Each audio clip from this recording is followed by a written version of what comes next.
No,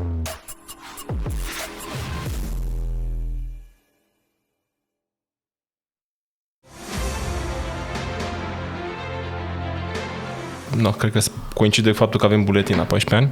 Exact. Un viitor buletin electronic, by the way. Da. Interesant asta. Să îi se dea cadou în loc de, eu știu, un telefon mai bun, să îi se cumpere un pachet de acțiuni la BVB sau la alte burse ale lumii. Bravo. Da? Eu am citit asta la Buffett. Buffett la 11 sau 12 ani deja deținea acțiuni. Da, și a spus că și-a pierdut primii 11 ani din viață. Da, exact. Păi, nu se poate. Și el până atunci deja era un colecționar de lucruri. Colecta capace de la... Da. Pe știi că spune și în biografie. Da. Colecta capace de la sticle de băutură. Exact. Pepsi, cola bea el. Da. Știu că vorbim despre imobiliare, dar un minut, o paranteză pe educație financiară, că vorbim de imobiliare tot în contextul educației financiare. Trepte educație financiară la copii. Dacă până la 5 ani și cam de la 3 ani încep să mai legi coerent niște idei cu cei mici, faci deosebirea dintre nevoi și dorințe și că banii sunt limitați, părinții nu sunt un bancomat și din care ies bani în continuu. De la 5 la 10 ani banii se câștigă prin muncă și e mentalitatea de salariat, adică mici sarcini în familie pentru care primești sume fixe de bani. De la 10 la 14 ani învață mentalitatea de investitor, de antreprenor și nu mai au sarcini cu venituri fixe, gen duc gunoiul 10 lei, ci muncești alături de părinți, de bunici și primești o parte din profitul obținut pe un proiect, da? Pe un proiect din gospodărie și de la 14 ani ai mentalitate, ți se dezvoltă mentalitatea de investitor. Deci nu ești un antreprenor care muncește, ci investești și ai buletin cu părinți tutore, îți deschide un cont la broker, un cont bancar și alocația, jumătate din alocație intră acolo și cumpărăm acțiuni la bursă și vedem cum ne vin dividende și banii produc bani fără să muncim noi. Și treci prin toate etapele. De la rudimentar, basics, nevoi, dorințe, de acolo pleacă totul, să știi să faci deosebirea și că banii sunt limitați, deci trebuie să fim atenți cum îi cheltuim. Apoi că banii se obțin prin muncă, banii se obțin prin risc, banii se obțin prin bani. Și deja la 18 ani a trecut prin toate etapele astea, fiecare etapă construită cu exemple concrete în 4-5 ani. Și eu n-am avut-o pe ultima, că în anii 90, eu născut în 85, cred că suntem pe acolo, de cam aceeași generație. Deci mai tânăr cu 2 ani, mulți înainte. Și n-am avut partea de investitor la bursă în anii 90, părinții și tatăl și bunicul erau mai mult antreprenori, nu investitori. Dar până la 10 ani aveam sarcini în atelierul tatălui meu și primeam sume fixe de bani. De la 10 la 14 ani am investit banii cumpărând instrumente, bormașini electrice în atelierul tatălui și îmi dădea 10% din profit.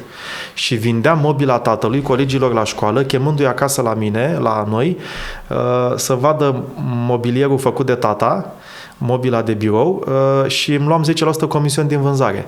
Și îmi luam și 10% din profit și am început, povestesc eu în cartea Banii în mișcare, mici afaceri cu joculeț de fotbal, care se vindea atât de bine, dar am făcut o variantă mai inteligentă, nu cu bețișoare, cu magneți, schimbai jucătorii, deci nu băteai pionezele alea fixe, de câștigam și veneau colegi din clasă să muncească în atelierul lui tata pentru mine, să facă jocuri, că eu nu mai aveam timp să le fac singur. Mărturisesc acum față de fisc că a fost o muncă la negru, că nu-i plăteam cu taxe. Le dădeam 1% din jocul ăla vândut. Să ștergem partea asta. Da, ștergeți partea asta din podcast, ok. Dar cred că s-a prescris, e ok. E ok. Așa, și vreau să zic că au fost ani, cam pe la 14-15 ani, trăgeam linie, câștigam mai mult decât mama, care era laborant chimist, inginer la Avicola. Deci, ideea banilor în mișcare mi-a fost insuflată de mic și cred că e important pentru noile generații, adulții, să nu mai consideră că învață la școală.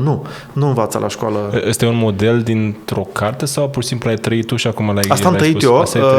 Este și exemplificat undeva, că mi se pare un model foarte sănătos și mișto așa pe trepte. Este împărtășit în cartea Banii în mișcare, capitolul 10, chiar sunt vreo 50 de pagini despre copilăria mea, toate experiențele mele din zona educației financiare și părinții mei și bunicii și chiar străbunicul au făcut-o nu pentru că au făcut ceva studii sau au citit cărți de educație financiară. A românii macedonii au avut mereu spiritul ăsta antreprenorial și pe lângă job mai aveau o afacere. Tata un atelier, bunicul o firmă de taximetrie, străbunicul la 90 de ani se ducea la CAP și era cioban, deci nu putea să stea acasă și idei precum să-ți vină banii din 3 surse. 3 robinete, eu asta auzeam. Deci, de mic copil, banii să nu-ți vină dintr-o sursă. Că s-a închis robinetul, ce ai făcut?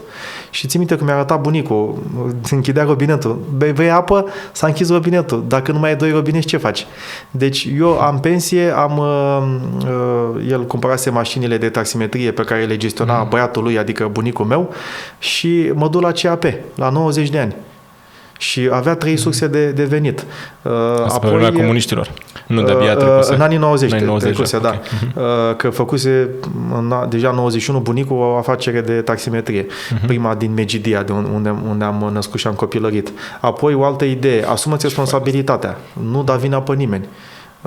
Când arăți cu degetul spre cineva, 3 degete sunt arătate spre tine. Rezolvă 3 probleme la tine, după care ai dreptul să dai vina pe cineva. Deci multe idei care mi-au rămas insuflate de principii de viață, nu doar financiare, care cred eu că sunt sănătoase și zgârcenia arhicunoscută a românilor n-are legătură cu știu eu, prin definiție, zgârcenia, la fel cum o să fac o altă paralelă și revin la zgârcenia, workaholic și passionate. Adică workaholicii muncesc fără să știe de ce. Cei care muncesc mult, dar sunt pasionați și au un vis, construiesc ceva care necesită sacrificii și efort. Zgârciții nu li se dă banul din buzunar că nu li se dă. Nu știu de ce. Cei atenți cu banii, gospodari, au niște obiective financiare peste 10 ani, peste 15 ani și vor să și le atingă. Și o mare deosebire între zgârcit și gospodar. Și dacă e să dau un exemplu concret, 2 reguli sfinte. Economisește un sfert din veniturile pe care le ai, una. A doua, investește acele economii la randament de 8% real pe an, e foarte ușor să o faci, și atunci în 15 ani o să ajungi independent financiar. Ce înseamnă? O să-ți construiești un portofoliu de investiții care la 8% o să-ți acopere restul de 75% cheltuieli. Și atunci vei fi autentic, pentru că cheltuielile de trai sunt acoperite din randamentul investițiilor, vei fi tu, vei face tot ceea ce faci din pasiune și poate chiar vei fi fericit, pentru că ești tu ceea ce ești autentic și banii pot aduce fericirea, dar dacă știi cum să-i folosești. Și eu cred că autenticitatea este un ingredient cheie pentru fericire. Super. Mă gândesc de unde am început cu discuția și unde am ajuns. Super valoroase informațiile. Și mie mi-e greu să mă duc înapoi pe firul roșu, dar poate ai tu o structură a discuției noastre și ne duci înapoi. Am plecat de la cei 100 de euro plus pentru upgrade care erau susținuți din banii din investiții. Corect. Ca să ducem la capăt ideea asta, pentru că totuși eu fiind din nou exponent în această industrie în imobiliare, caut să am tot timpul un temperament echilibrat.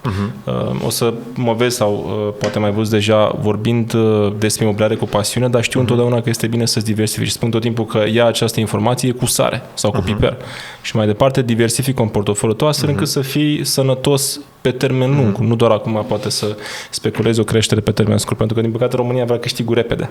Toți vor, dacă se poate, mâine să câștige. Exact. Da. Și atunci eu cred că o lecție bună după discuția aceasta, care deja se duce foarte bine, deja depășit ora, e foarte bine.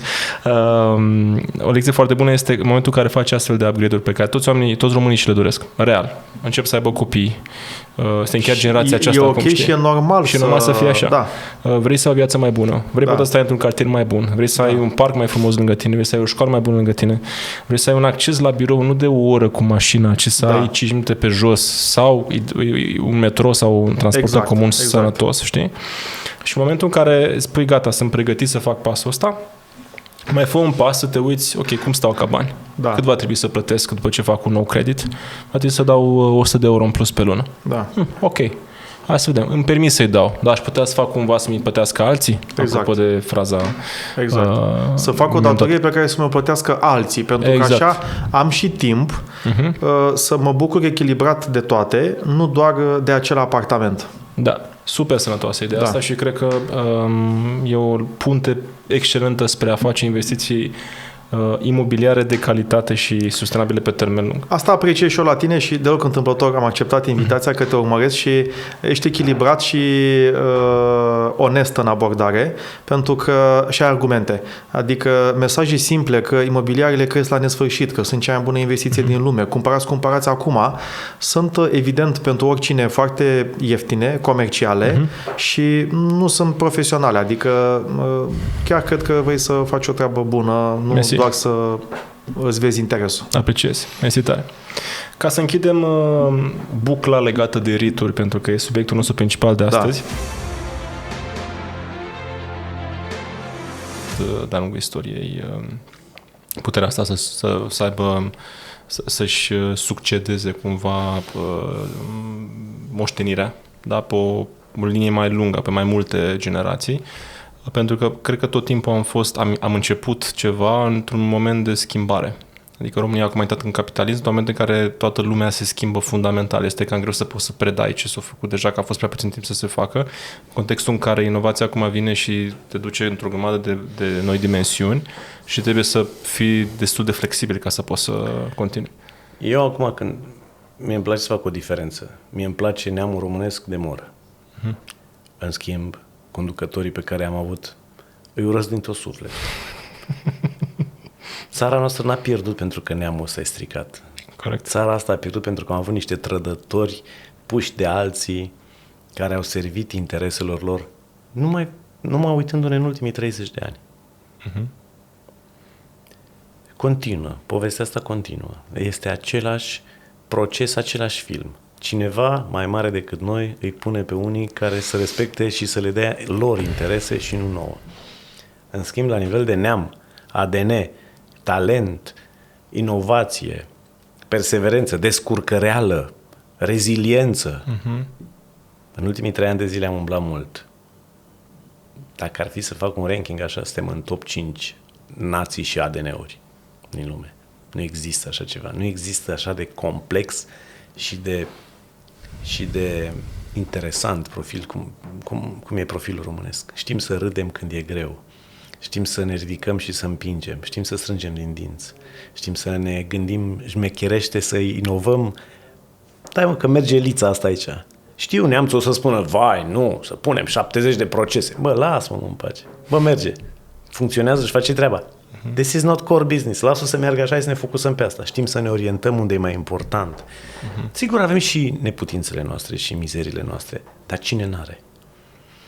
Cred că răspunsul pe care românii l-au avut în fața forțării vaccinării și forțării intrării într-o reglementare arată că suntem nu supraviețuitori gândaci de bucătărie de care zicea, nu mai știu cum îl cheamă pe comediantul ăsta,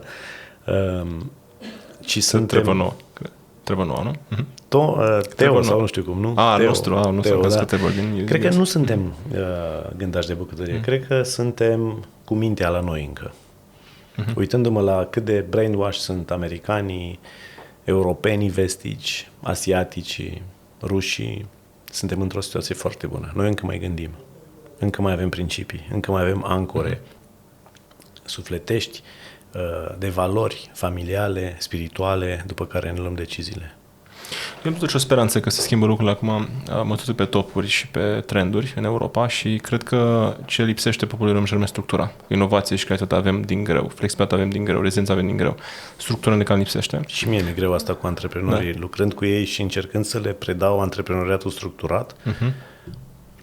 Facem, la un moment dat zice unul, da, uite, hai că am găsit-o. Noi suntem ca apa, știi? Noi ne ducem. Da. Și eu zic, băi, fii atent, e foarte mișto să fii creativ. Dar după ce pui structură. Pentru că creativitatea fără structură este șmechereală. Creativitatea cu structură este inovație. Ai cărămizi pe care să se așeze toată treaba. Altfel nu construiești nimic sustenabil. Da. Așa e. Și atunci, eu cred că cu ce se întâmplă acum la nivel european și cu perspectiva poate într-un orizont de niște decenii de federalizare a Europei, cred că România poate să devină un powerhouse aici în Europa.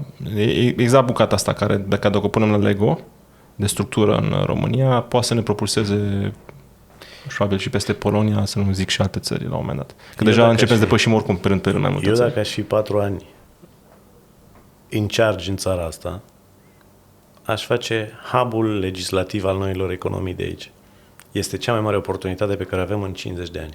Asta și-a făcut și Dubai, să reglementăm. Deci, spui că fundamentele pieței în față sunt solide. Da, asta cam ar fi o concluzie așa economică. Păi dacă te uiți la, nu știu, tot la creditele ipotecare ale imobiliare, ale românilor raportat la veniturile nete ale familiei, la nivel de Europa suntem pe ultimul loc, adică e undeva la, am uitat, cât 16%, nu mai știu, ceva de genul ăsta. Când media Uniunii Europene este undeva la 45%, ceva de genul ăsta. Polonia vreo 30%, ceva de genul ăsta. Deci suntem foarte jos ca și creditare. Și mi-a plăcut de BNR, e o chestie pe care eu n-am făcut-o niciodată, o să o fac de acum încolo. BNR-ul a publicat o rație pe care eu n-am, chiar mă simt prost, adică mă simt prost în sensul de needucat financiar, a calculat următoarea rație fabuloasă. Nu atât la venitul familiilor, cât la salariați. A spus, băi, hai să vedem cât este, adică așa-mi imaginez eu că a spus ăla care a calculat, hai să vedem nu atât raportat la venituri, pentru că avem și antreprenori, avem și freelancer, care poate câștigă mai mult un antreprenor, deși e discutabil, dar unii antreprenori câștigă mai mult. Hai să vedem, hai să raportăm creditele, soldul creditelor la salarii. Strict la salarii. Că până la urmă, marea masă, eu zic că sunt salariații care cumpără imobiliare. Și același lucru a dat. Suntem practic pe ultimul loc împreună cu Ungaria, raportat pur la salariu. Deci, practic, credit supra salariul mediu sau supra salariul total? Supra salariul total. Credit total, supra salariul total. Aha. Păi BNR-ul nu prea face local, BNR-ul face doar la nivel de țară. Dar dacă am văzut acum cum face BNR-ul, putem și noi să facem acum fiecare pe ce zonă vrem noi, să ne calculăm, să vedem cum ies calculele. Eu m-am gândit că indicii ăștia nu iau în calcul și veniturile altele decât cele din salarii. Dar bine, până la urmă, noi când comparăm mere cu mere, adică comparăm salariul mediu, să zicem, sau indicii cu salariul mediu pe România, cu indicii cu salariul mediu pe alte țări. Corect, deci corect, oricum corect. E corect. Corect. Dar în România sentimentul meu este că e și un gros de venituri substanțial din zona de dividende sau chirii, drepturi de autor și așa mai departe. Clar, păi de-aia eu mă uitam la venitul net al familiei, care include practic tot ce scoți. Da. Dar e smart să te gândești și la salarii până la urmă, strict doar la salarii. Mie mi se pare smart. Da, și mai văd un indice bun, să calculezi total preț mediu supra GDP sau invers. PIB supra preț mediu pe eu iau ce calculez eu pe imobiliare. Da, merge și așa sau tot pe credite, e interesant. De ce tot țin eu cu creditele? Pentru că până la urmă creditele ar trebui să fie promotorul pieței imobiliare. Da. În general, și dacă ești investitor și dacă cumperi o locuință să stai în ea, ar trebui să o iei pe credit. Ar trebui. Strict matematic financiar vorbind, e mai eficient să o iei cu credit decât să nu o iei cu credit chiar dacă ai avea banii jos. Acum că românii o iau cu banii jos, că suntem mai puțin educați financiar, așa, e partea a doua. Ăsta ar trebui să fie promotorul, credite. Și eu ca și, să spunem, investitor care vrea să vadă trendul, vreau să mă uit care este potențialul României pe creditare în viitor. Și potențialul e enorm. Și atunci eu iau creditele și le raportez la PIB, într-adevăr, cum ai spus tu. Poți să iei soldul creditelor sau le raportezi la PIB. Și suntem pe ultimul loc, de asemenea. În Uniunea Europeană, undeva la 8%, media Uniunii Europene, iarăși, ori 5 față de noi. Iar Polonia și Cehia, care sunt economic mai apropiate de noi, mie mereu îmi place să compar cu Polonia și Cehia, sunt undeva la 20 ceva la sută. Și dacă ne uităm un ciclu imobiliar în spate, ciclu imobiliar care ține undeva pe la 18 ani de zile, adică imobiliare scad, cresc. Da. Pe termen lung ele cresc, dar în interiorul unui ciclu mai și scad, ca pe bursă. Deci cu un ciclu în spate, vedem Polonia și Cehia, acum 20 de ani, more or less, acum între 15 și 20 de ani, erau la 8%. Cum suntem și noi. Iar dacă ne uităm pe venitul mediu, pe venitul net al familiilor, credite pe venitul net al familiilor, Polonia și Cehia erau de asemenea unde suntem noi astăzi. Este fantastic. Și dacă ne uităm la celelalte țări dezvoltate, Belgia, Franța, deci țări mult mai dezvoltate ca noi, vedem că acum în ciclu erau ele la 20 și ceva la sută și acum ele sunt la 40%. Băi, e fantastic. Mie îmi plac imobiliarele pentru că trăind în Uniunea Europeană nu ai o siguranță, dar ai o anumită predictibilitate a ceea ce s-ar putea întâmpla cu o probabilitate destul de mare. Uitându-te la alte țări care au intrat puțin înaintea ta, cam asta se va întâmpla și la tine. Și, e ușor pentru mine să văd cam ce se va întâmpla. Zâmbesc pentru că chiar de curând, că acum 2-3 zile vorbeam cu un prieten, partener din industrie, un constructor foarte mare din București, România, are business și în afara României, inclusiv în afara Europei, și spunea că we think Romania is basically Poland in 2008. Păi exact același lucru. Nu sunt români, deci practic ei vedeau cumva din afara Europei, sunt turci la bază, și spuneau că văd România exact cum era în 2008 Polonia. Așa e. Și cu o zi înainte, fix asta vorbeam cu un prieten bun al meu, spuneam, la ritmul în care acum se construiesc autostrăzi, fac proiecte energetice și se deschid oportunități pentru investiții, șansele ca economia noastră să accelereze, da, și poate ritmul de creștere să se simtă, sunt extrem de mari. Cam cum era Polonia în 2006-2008. Da.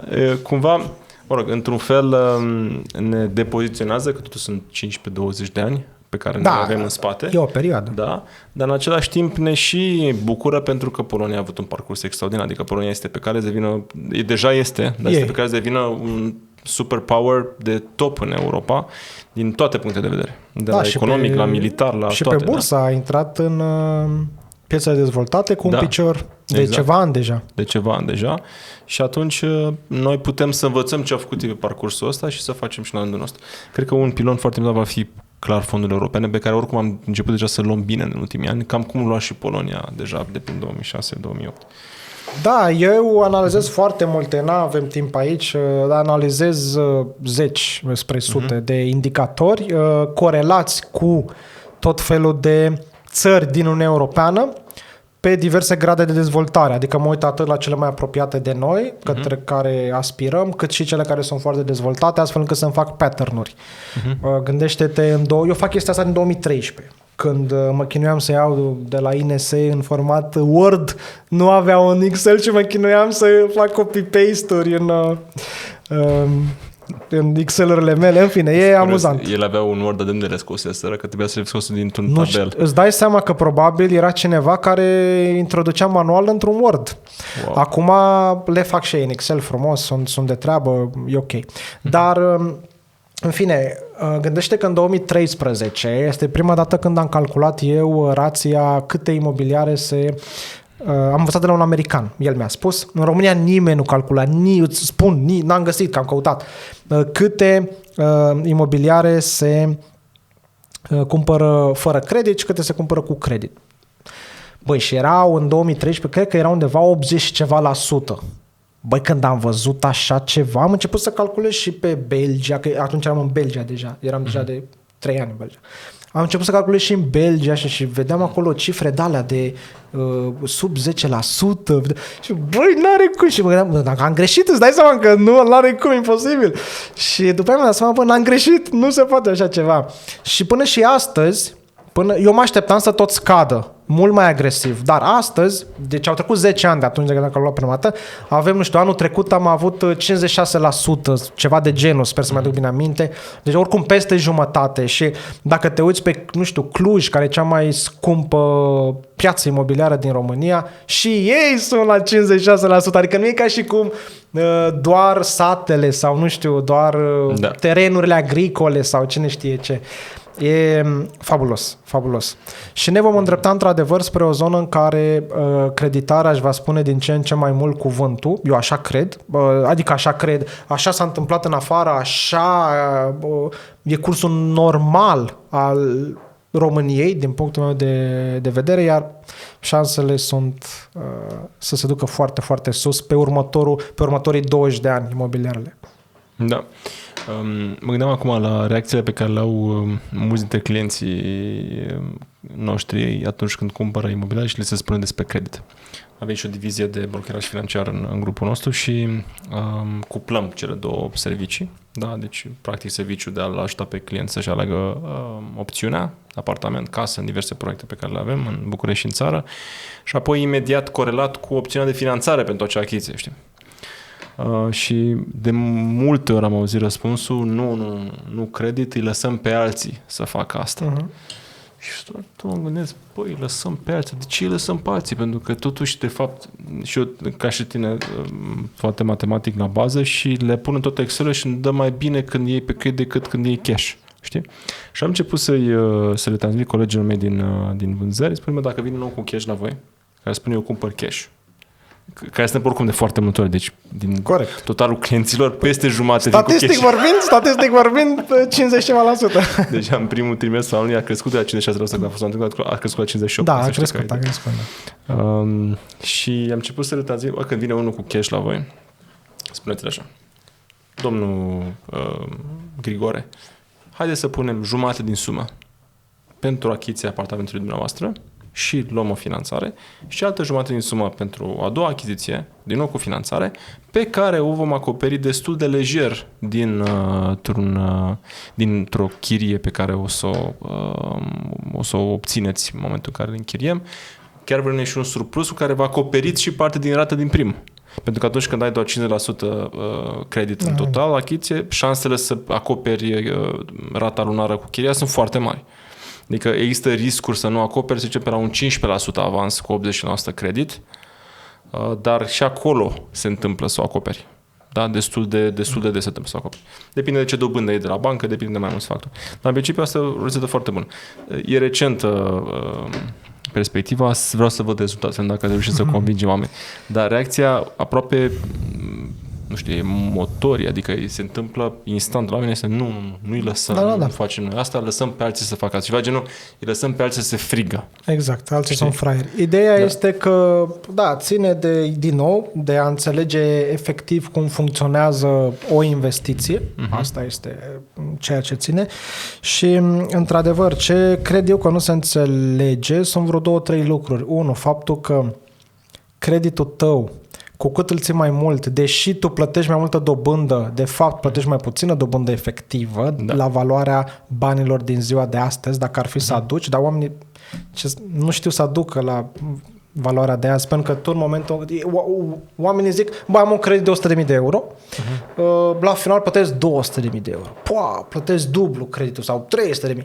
Dar tu nu te gândești, tu nu plătești astăzi, tu îl plătești pe 30 de ani. Păi cât valorează suma aia pe care o dai tu la final, de exemplu, ultima rată? Cât valorează ultima rată în 30 de ani? Ia pune câtă inflație ai în 30 de ani. De fapt, ce nu realizează ei? Cu cât trece timpul, cu atât creditul scade, de fapt. Nu nominal, dar real. Pentru că inflația vine, veniturile cresc, pentru că apropo, dacă ne uităm pe ultimul an, veniturile au crescut cu 20%. Mie nu se cred. Pe București, de exemplu, da? Anul trecut aveau oamenii 1.000 de euro, salariul mediu net, nu brut. Iar acum 1.200. Păi a crescut cu 20%. Adică... Dacă ai sub 20%, chiar sub 20%, așa cel mai jos, nu e recomandat, pentru că trebuie să îndatorezi suplimentar. Da. Deci, îndatorirea de genul credite nevoi personale ca să acopere avansul. Sau măcar actele și mobilat utilat. Da, într-adevăr nu e cea mai bună decizie investițională. Exact. Atunci mai degrabă mai ții banii într-un alt tip de activ, fie în obligațiuni, fie în acțiuni, fie dacă vrei doar economisești până mai aduci alți bani peste. Da. Și de-abia când ajungi la minim un sfert, să zic, 20-29% din totalul achiziției, poți să înaintezi pentru că poți să acoperi cu un credit. Problema este când te prinde pe creștere. Când te prinde pe creșterea pieței, tu ajungi să acumulezi banii lună de lună și prețul imobiliarului crește și nu mai apringi niciodată din spate. Exact. Tu vrei să crești. Și atunci dacă îi țin economii, e problematică, nu mai prinde niciodată trenul. De-aia trebuie să țin alte active care să le crească și lor în timpul ăsta și atunci cumva să ții în paralel. Și într-adevăr, acțiunile în situația asta sunt foarte bune și eu recomand. Deci dacă ești sub un 20-25 de mii de euro ca rezerve, să spunem, ca rezerve ale tale, economii, încep cu acțiunile. Posibil să-ți și placă. Adică încep cu acțiunile și s-ar putea ca în momentul în care vezi că acțiunile îți aduc o valoare foarte mare și au potențial foarte mare, s-ar putea să zici, ok, în timp ce acțiunile cresc în un an, 2, 3 și tu te afli în situația în care ai un randament destul de mare, mai ales dacă intri în piață într-un moment de corecție destul de amplu, se prea poate ca în cei 3 ani de zile imobiliarele să crească și în momentul în care imobiliarul crește la nivel de preț, automat randamentul tău va scădea pentru că în America chiria crește, dar în România nu crește corespunzător. Da, și nu avem nici istoricul, aici sunt de acord cu tine. Da. Într-adevăr, poate să mai fie și perioade în care prețul crește mai puțin decât chiria, au fost și astfel de situații. Da, foarte rar. Ce se întâmplă însă este că tu ca proprietar, dacă ai un chiriaș bun, la o chirie, să zicem, la nivelul de astăzi, o să pledezi pentru a ține chiriașul în loc să-i crești chiria. Da? Pentru că tu ești mulțumit. Și atunci randamentul tău în raport cu noua valoare de piață a imobilului tău scade. Pentru că între timp ți-a crescut valoarea imobilului. Aici pot să fiu de acord. Cu faptul că chiriile cresc mai încet sau mai repede, depinde de momentul de piață. De exemplu, acum, uite, pot să zic, în ultimul an a crescut mai mult prețul de vânzare. Exact. În ultimele 3 luni, prețul a rămas cam la același nivel și a crescut chiriile. Au crescut chiriile de ce? Că se întorc cu oamenii în tot timpul e așa, pe termen scurt. După concediu, acum, exact. Da? Probabil că în ultima perioadă au venit și foarte mulți ucrainieni în România și au început să pună o presiune, dar dacă ne uităm puțin în istorie, vedem că în ultimii 2-3 ani de zile prețurile au explodat, chiriile au rămas cam pe loc. Eu îți spun proprietățile mele. Sunt închiriate la același nivel.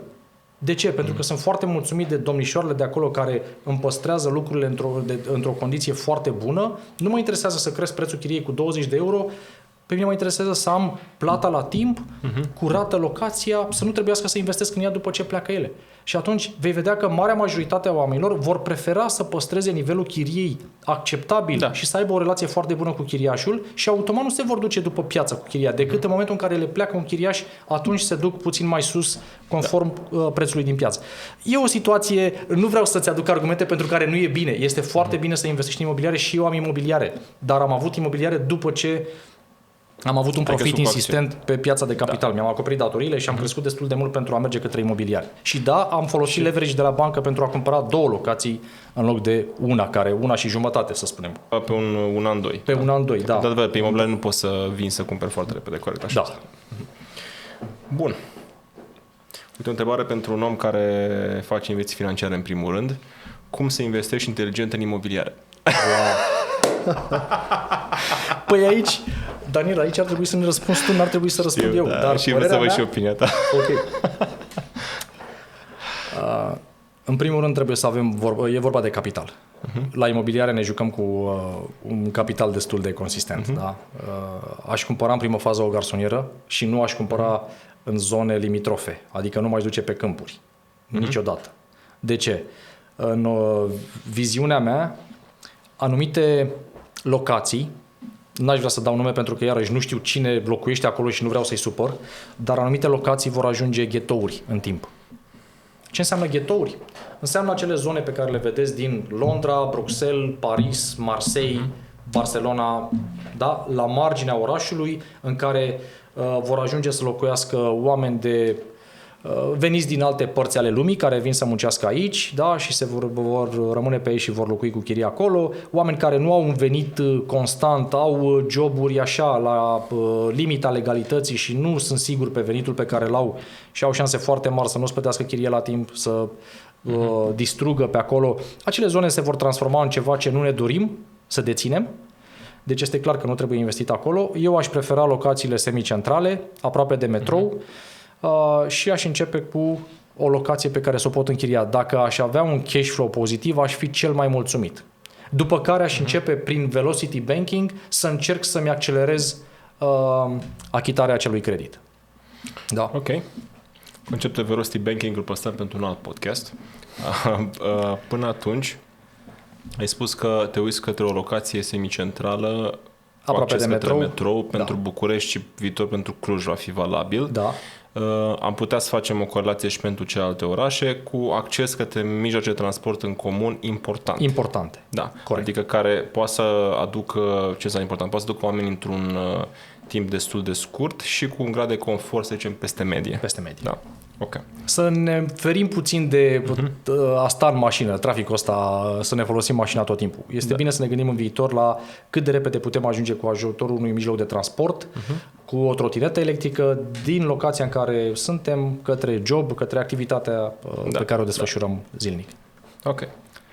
Și tot în zona asta de investiții financiare, aș vrea să te întreb. Deja râzi, e clar că ai pregătit o capcană. Dar trebuie să ne cunoaștem mai bine.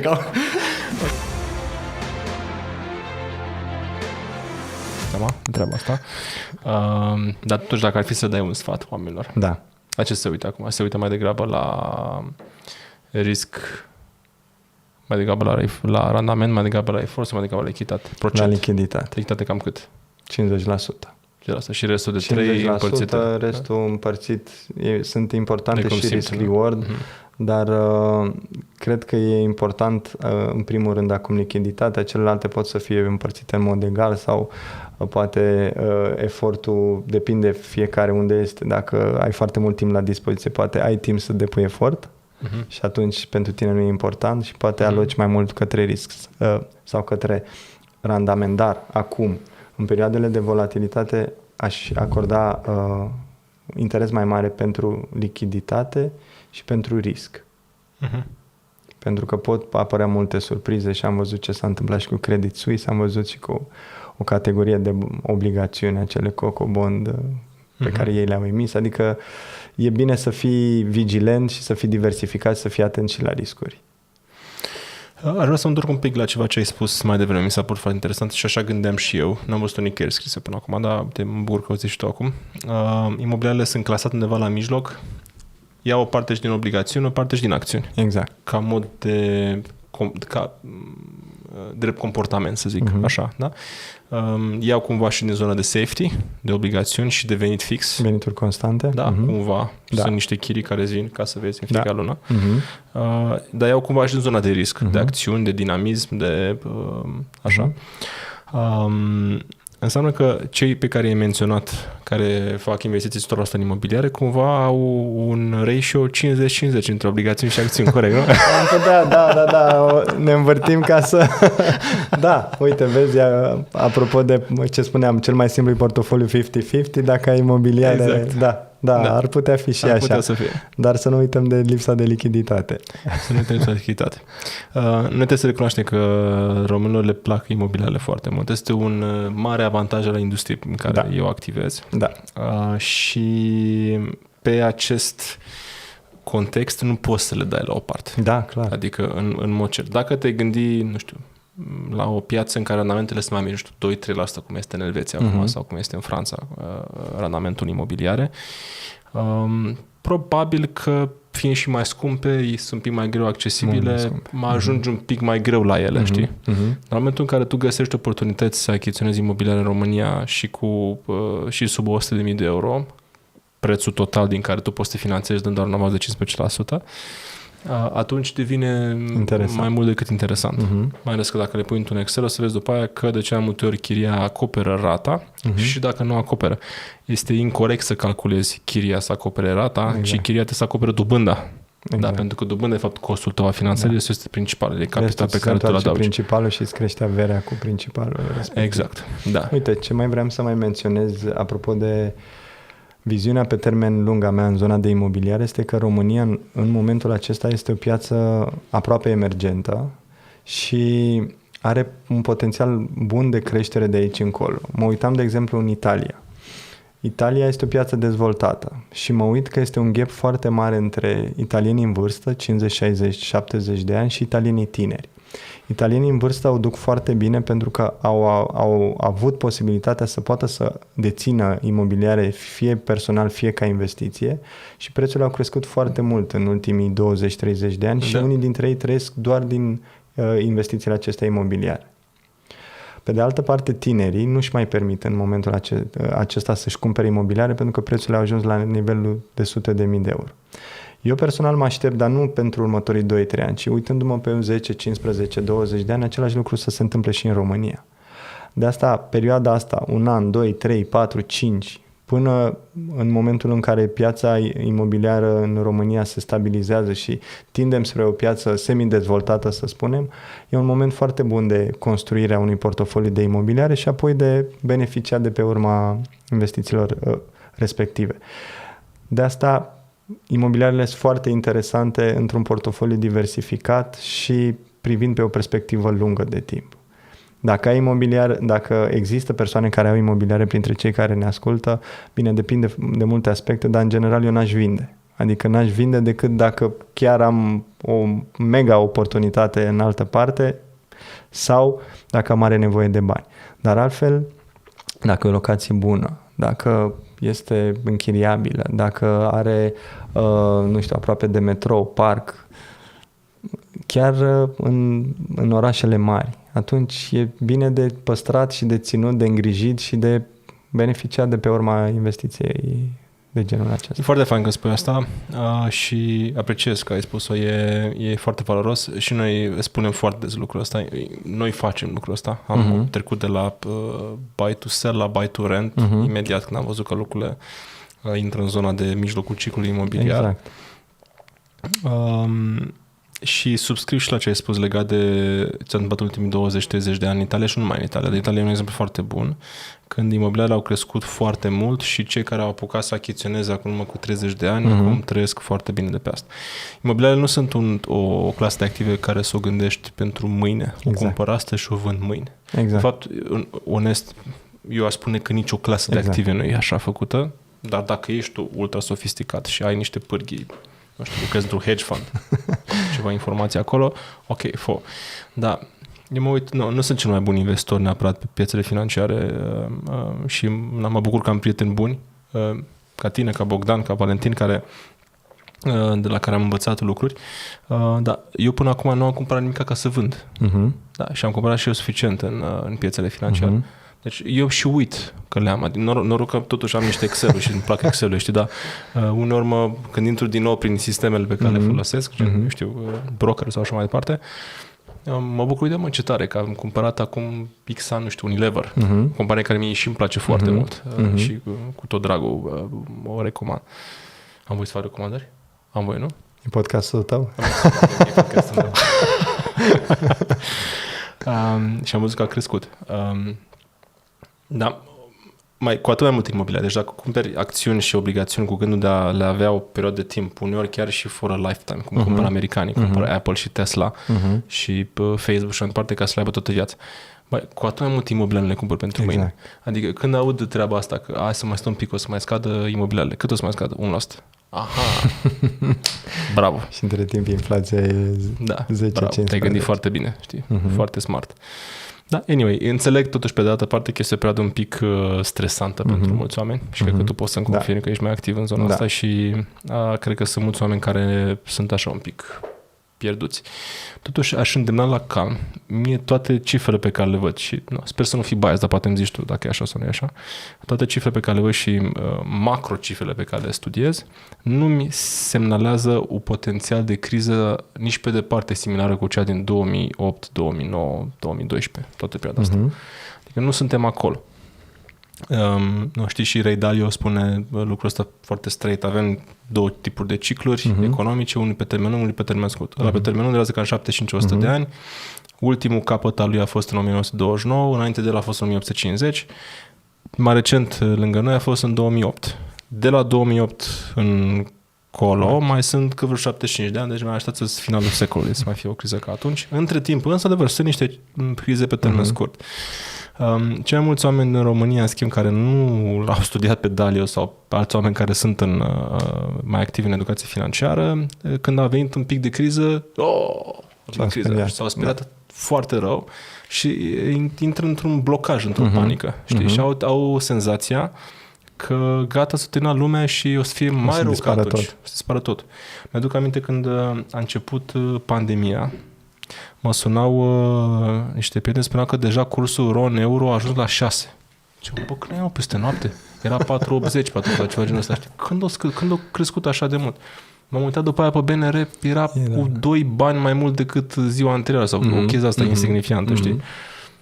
O știi ceva. Mai îmi trec 2 zile la fel, e rău de tot. Deci oamenii își spun niște povești ca să-i facă să creadă și mai mult aceeași poveste pe care și-o spune. Deci cumva să și-o ranforseze, știi? Și, din păcate, în final, ele sunt doar povești. Exact. Nu sunt facts. Exact. Și paralizia asta, știi, în povești e foarte dăunătoare.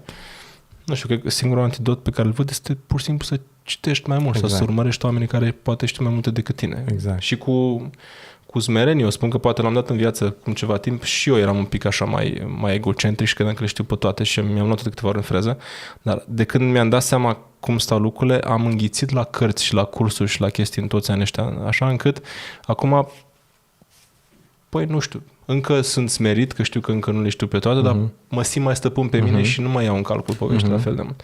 Spune tu că tu experimentezi cu mulți oameni, ai făcut și coaching și cursuri și mai departe. Cum se simt oamenii după ce prind așa un pic de educație financiară, știi? Prind așa un pic gustul. O să mă leg cu un pic de ce ai spus. Eu cred foarte mult în educație și numele blogului meu, Educat și Bogat, tocmai în direcția asta merge, pentru că eu cred cu tărie și am extrem de multe exemple că educația ne poate îmbunătăți fiecare aspect al vieții și ne poate îmbogăți. Partea financiară este doar o consecință, dar educația ne poate îmbunătăți și relațiile, și profesional, și spiritual, inclusiv zona de financiar, și de asta recomand tuturor să înceapă să citească și să aibă curiozitate și să, dacă aud ceva la televizor sau unde aud, să încerce să vadă poate și un alt punct de vedere și să se uite la istorie. Pentru că inclusiv în zona financiară, dar în cam toate zonele, istoria, într-o formulă sau alta, tot timpul se repetă. Americanii au o vorbă și spun că aceste cuvinte sunt cele mai scumpe cuvinte din lume. Aceste cuvinte sunt "This time is different". Foarte tare. Asta e important de menționat și rolul unui coach, ca să revin un pic la întrebarea ta, rolul unui coach este, în primul rând, nu face recomandări de investiții, ci rolul unui coach este să încerce să te îndrume, în primul rând, să-ți stabilești obiective financiare, să înțelegi importanța obiectivelor și să ți le alegi tu pentru tine, să vezi din multitudinea de informații, pentru că sunt tone, miliarde de informații în piață, să te ajute să structurezi un pic informația și să vezi ce ți se potrivește. Și mai cred că un coach financiar este partenerul tău în perioadele de volatilitate. Eu, lucrând în zona fondurilor de investiții și având contact cu sute, chiar mii de clienți în fiecare an, în momentul în care am trecut de-a lungul celor 13 ani prin momente de volatilitate, în perioadele respective mie îmi suna telefonul cel mai mult.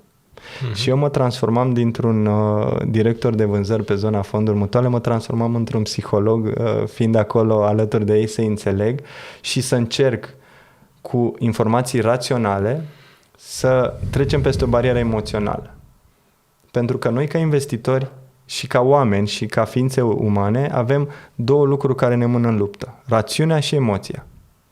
Când piața e liniștită, rațiunea e cea care câștigă de fiecare dată, dar când apar momente de volatilitate sau apar nori în viața noastră, financiară sau de altfel, ne focusăm mult mai mult pe decizii emoționale și parcă uităm tot ce înseamnă, tot raționalul, tot ce am citit, tot ce s-a întâmplat. Și atunci rolul unui coach financiar este și acesta, să încerce să-ți explice și să te țină de mână și să îți spună: uite ce s-a întâmplat în criza precedentă, uite că, de exemplu, chiar cel mai prost investitor care a investit în 2007 În 2009 pierduse 45%, dar în 2000, peste 3-4 ani, a recuperat pierderea și a fost pe plus. Că o criză sau o recesiune nu durează mai mult de un an jumate, 2, asta ne arată istoria. Că cele mai bune momente de a investi, deși sună poate cinic, sunt război, panică, calamitate naturală, dezastru.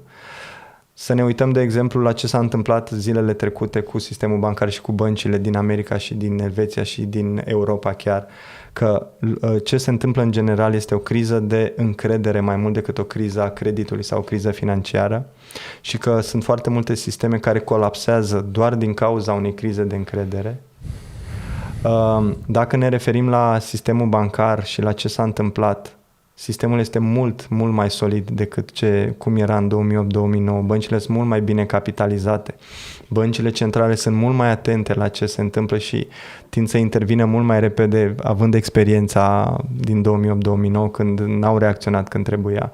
Și atunci probleme vor apărea, volatilitatea va exista în continuare, dar cu informațiile pe care le avem acum, nu avem foarte multe motive să ne așteptăm că piața o să scadă cu 50% în următorul an. Dar ne putem aștepta pentru că sunt foarte multe probleme în foarte multe zone care până acum încă nu s-au văzut în piață, adică efectul lor negativ nu s-a văzut în piață. Dar pe măsură ce ele se strâng ca număr, s-ar putea să avem o bubuială aici, o bubuială acolo și la un moment dat să vedem o mică implozie. De asta e bine să diversificăm, de asta e bine să investim în tranșe, de asta e bine să nu ne uităm la televizor. Te-am uitat, dar pe YouTube la podcasturi. Dar nu, da. Apropo podcastul de educație financiară. Apropo de televizor, iar eu sunt plin de vorbe, se spune că cine se uită la televizor este dezinformat, cine nu se uită la televizor este neinformat. Acum să-ți alegi tu în care parte vrei să fii.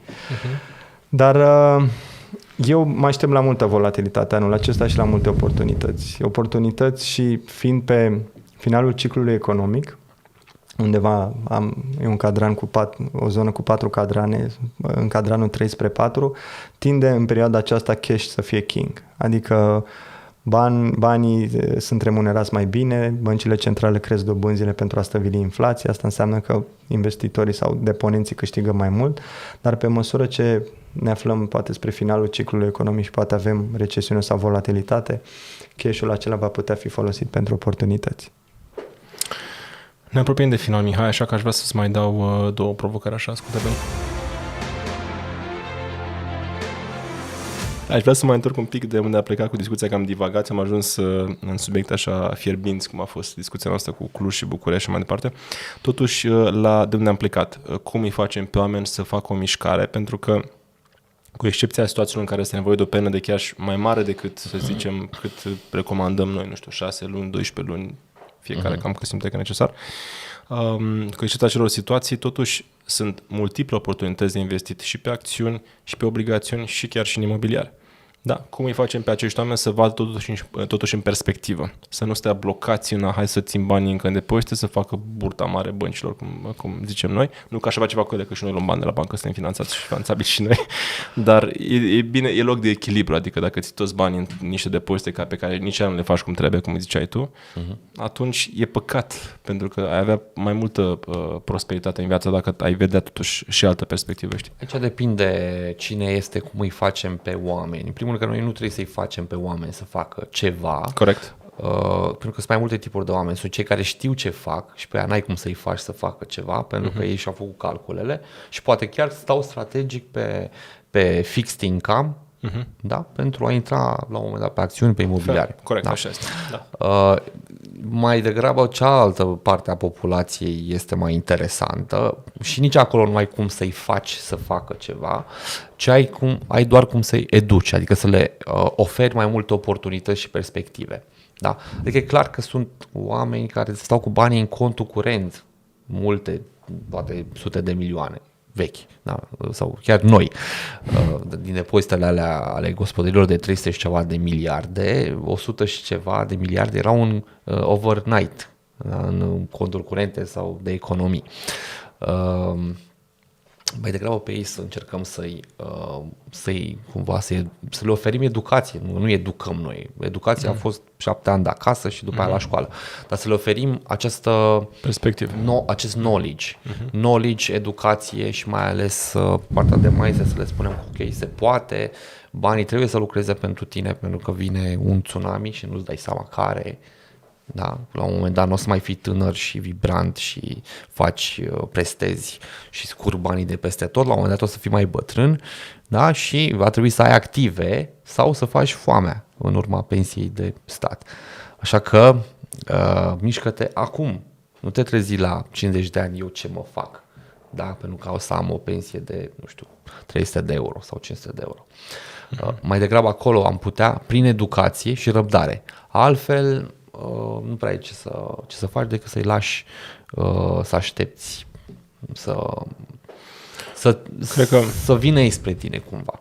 Da, cred că un sfat bun este exact acesta, să caute să informeze mai bine, să vadă și alte perspective. Da, adică noi putem doar să inspirăm, să-și dorească să afle. Da. Altfel, educație cu forța nu putem. Corect. Cei care știu ce fac, iarăși, dacă au anumite calcule de ale lor, trebuie să vii cu argumente raționale și pe cifre, să-i convingi, da? Cu ei lucrezi altfel, dar ei sunt destul de puțini, să zic așa, cei care știu ce fac. Restul doar muncesc ca robii, fac bani de peste tot, își strică sănătatea, poate, da? Cei care fac mulți bani și sunt mulți oameni care efectiv își strică sănătatea făcând foarte mulți bani și pe urmă îi țin în depozite sau în contul curent.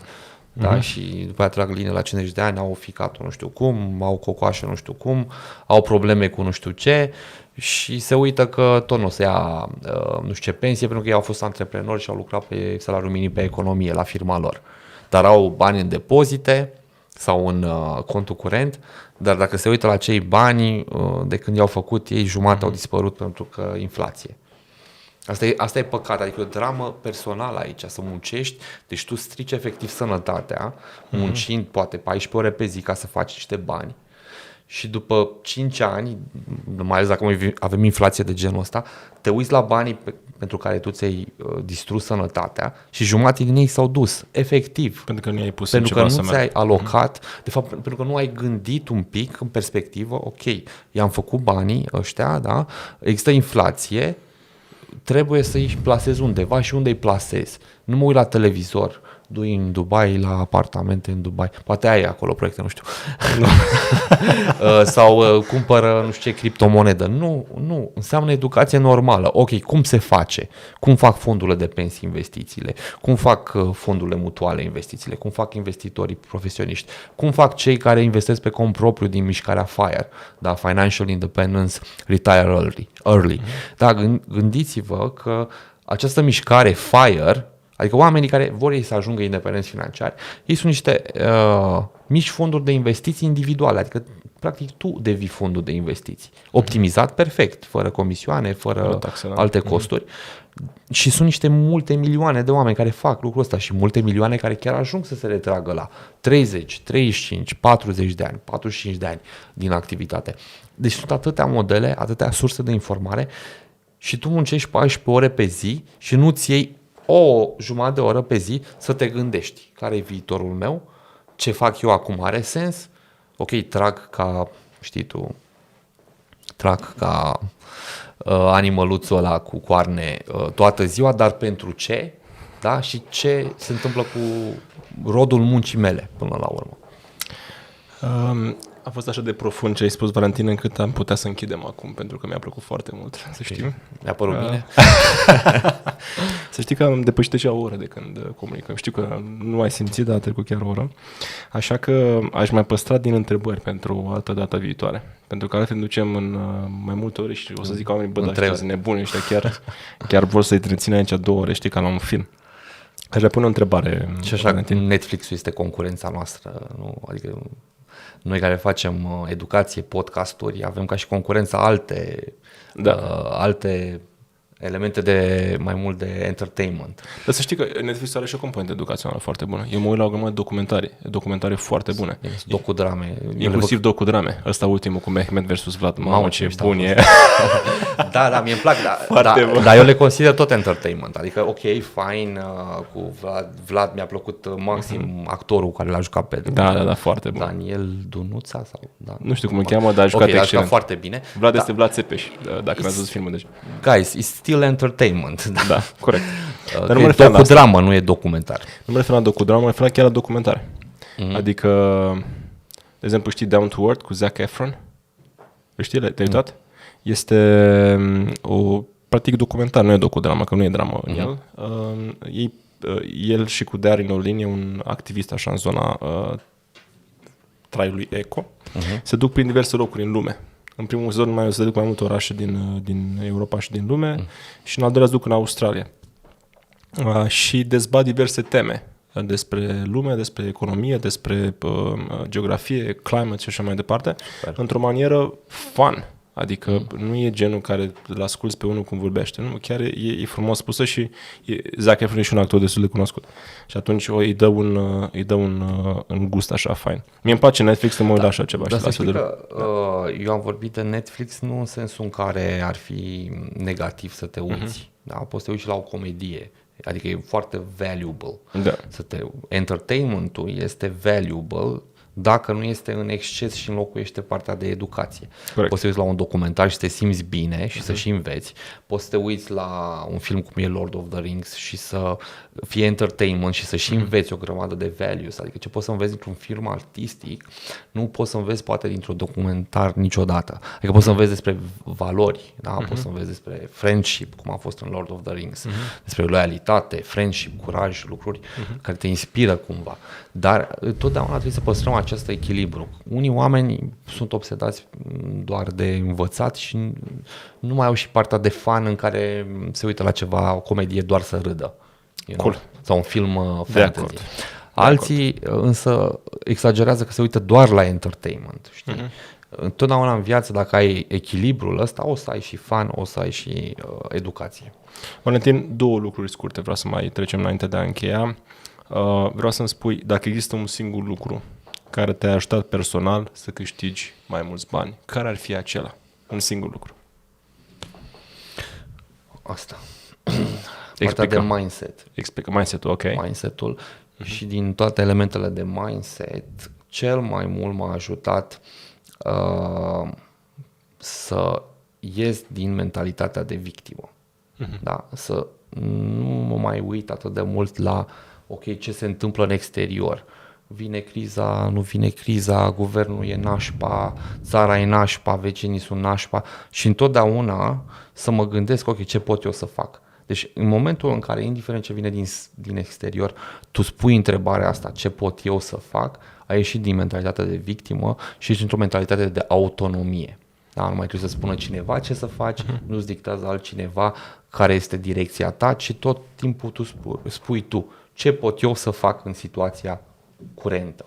Asta a fost maximum, adică ce m-a ajutat cel mai mult de-a lungul vieții în viața personală, dar și în cea financiară.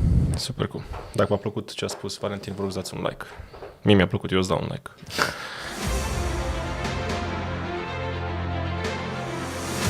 La treaba cu așteptări, mi s-a părut foarte fain așa, ar putea să fie cheia podcastului nostru. Ai spus că să-ți cobori așteptările ca să fii mai fericit. Pe scurt, așa, am scurtat ce ai spus tu.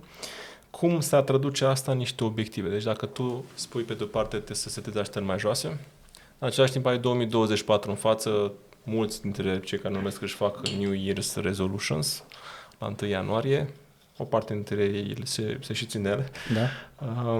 Dar cum ar trebui să-ți faci o astfel de rezoluție pentru 2024, astfel încât să te menții sănătos la cap, să simți că și crești, pentru că este esența evoluției umane, creșterea, și să simți că și crești inclusiv, nu numai ca om, deși inclusiv pe investiții. Cum ar trebui să te niște obiective să fie corect?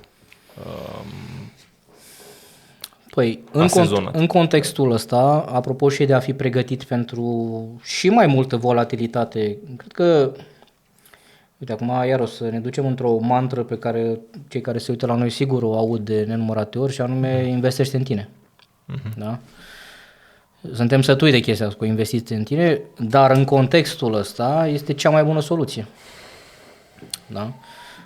În primul rând din punct de vedere profesional, pentru că asta îți dă abilitatea să crești, da? Exact creșterea asta de care zici, resurse financiare mai multe, mai multă stabilitate, mai multă flexibilitate. Asta cred că e foarte important, investiția în educația profesională. După aceea, relațiile pe care ți le construiești, asta iarăși îți oferă o fundație foarte zdravă și ancorare, să zic așa, în haosul ăsta. Și niște alegeri care nu vor fi foarte ușoare, da? Vis-a-vis de tentația ușoară de a trăi excesiv în moment, în clipa actuală. Eu, de exemplu, pot să zici, da, ai o vârstă, ai 48 de ani, am o abordare în perioada următoare mai conservatoare, apropo de zona financiară și apropo de alte lucruri. Dar asta e abordarea mea. Un tânăr de 25 de ani l-aș ghida cu toată puterea și cu toată energia. Am avut un curs acum vreo 2 săptămâni într-o companie, m-au chemat, o companie de consultanță foarte mare, pentru că aveau un lot de proaspeți angajați, da, care intraseră în compania respectivă, se pregăteau să iau primul lor salariu, da, erau vreo 60-70 de persoane și îi vedeai, erau ieșiți din facultate, abia așteptau să le intre banii pe card, da, primul lor job.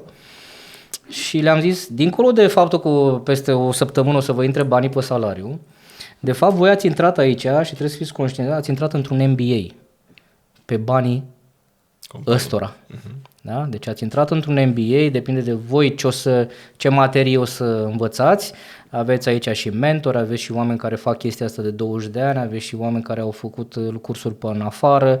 Deci aveți un ecosistem pe care dacă știți să-l valorificați, este ca și când te-ai înscris la un MBA de business în una din cele mai tari companii de consultanță pe banii lor. Te și plătesc ca să faci chestia asta. Depinde evident de tine ce ales să faci cu timpul și zona respectivă. Deci, pe zona de dezvoltare profesională, evident, asta ar fi o direcție în care m-aș duce și relațiile. Cred că asta o să fie ancorele astea emoționale. Iarăși, văd în licee, de exemplu. Multe provocări cu tinerii.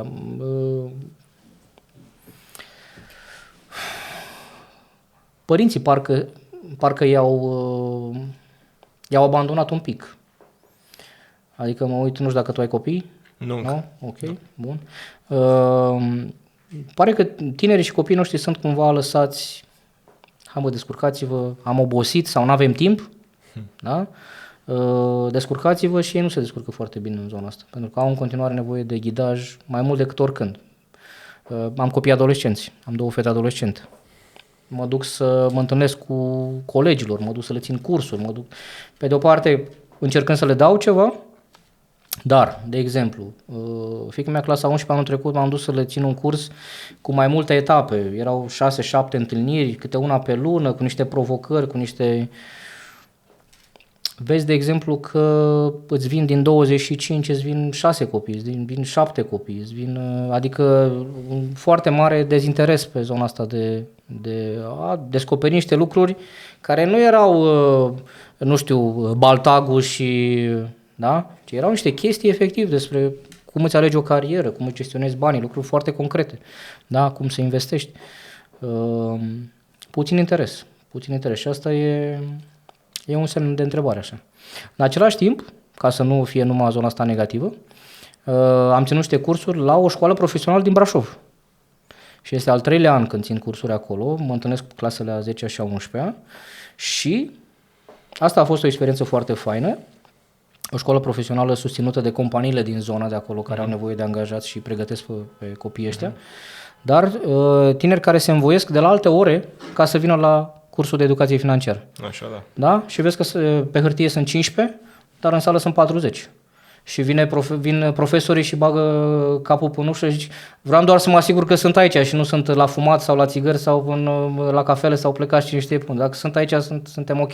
Și uneori mai stau și profesori acolo și ascultă. Da, uite, mă duc și eu acasă să-mi fac un buget, să-mi fac asta, să verific cu creditul ăsta care e treaba și să fac lucrurile astea. Deci se poate, da, se poate într-o direcție. Mi-aș fi dorit mai mult interesul, dar ușor, pas cu pas. Crezi că acolo la Brașov, la aceste școli profesionale, cheia a fost faptul că sunt susținute de către companii sau e pur și simplu o întâmplare? Adică e important că s-a implicat și mediul antreprenorial în treaba asta? Sincer, cred că acolo un element important este foamea. Nu foamea când ai ce să mănânci. Am înțeles, da. Foamea aia bună în care zici, frate, trebuie să trag pentru că e singura opțiune. Dar e întâmplător doar aceste 3 școli sau e cultura orașului Brașov? N-am interacționat cu multe alte, da? Dar la școala asta profesională mi-a plăcut foarte mult colectivul. 2-3 profesori care au ținut neapărat să mă duc acolo și îmi făcea mare plăcere. Adică, efectiv, te duci cu drag. Te duci 200 de kilometri, te urci în tren dimineață, da? Mă scol la 6, la 7 sunt în tren, la 9 sunt în curs, stăm acolo, mai intră copiii, mai stau de vorbă, mai stau și la povești, după aceea mă urc în tren, vin înapoi, vin mulțumit. Nu e vreo chestie financiară, Imaginez. dar te întorci și zici, m-am stat de vorbă cu niște oameni care chiar au fost interesanți. În același timp mă duc în anumite, nu știu, școală privată din București. Și ești de acolo și îi cauți părinții prin curte pentru că vrei să ai o discuție cu părinții aia, da? Adică avem de lucru și eu le zic întotdeauna părinților, țineți aproape de copii, duceți-vă.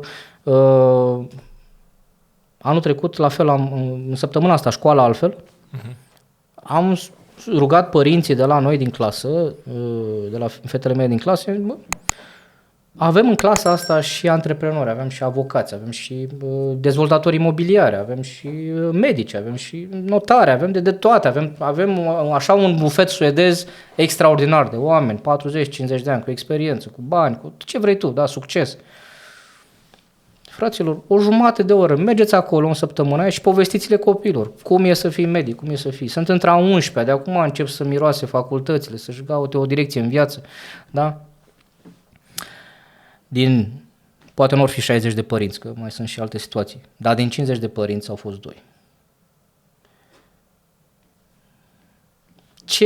De-aia am rămas cu sentimentul ăsta că ne abandonăm ușor copiii și să ne crească alții, să ne dreagă alții, să ne rezolve alții, când de fapt noi suntem cheagul ăsta care ține copilul împreună.